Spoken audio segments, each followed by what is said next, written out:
Hi everybody, this is Nacho Gonzalez. I'm a composer originally from Uruguay, based in Los Angeles, and I write music for films and games. And I also have a solo project that I've put together 4 albums of more like my instrumental music and then 2 albums of children's music.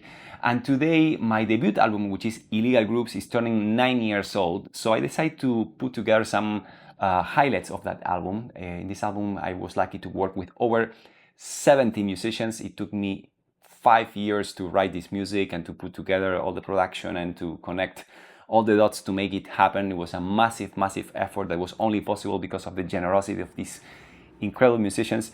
And today I'm gonna share with you some highlights of this album. You can listen to it in Spotify and all the platforms.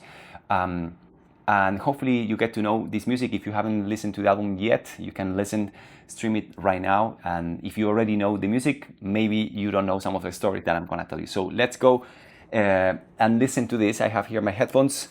And let's start with Beating Oranges. Beating Oranges is a piece that features John Patitucci on bass and Ugo Fattoruso on synthesizers and George Garzone, 3 unbelievable musicians. And let me say something about Ugo.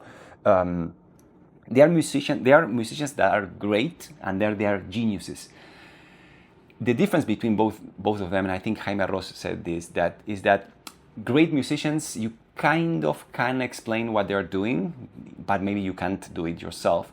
But geniuses, they are doing something that you can't really fully explain what they're doing. And this is Ugo Fattoruso. I met him when I was working as a journalist. I worked for many years doing literature reviews.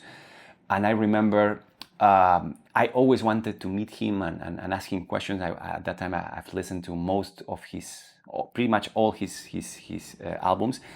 And I wanted to find an excuse to interview him.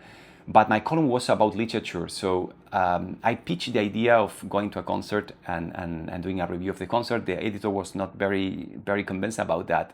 I managed to convince him, and then because of that, I interviewed Ugo, and that was my first connection with him. After that, a couple of years later, we kept in touch, and I invited him to record in this album. I don't think he knew I was a musician when I interviewed him for the first time, but then when I sent him the music, he was very happy to participate, and I'm forever grateful to Ugo.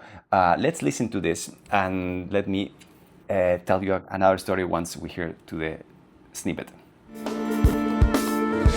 This is John Patitucci, Ugo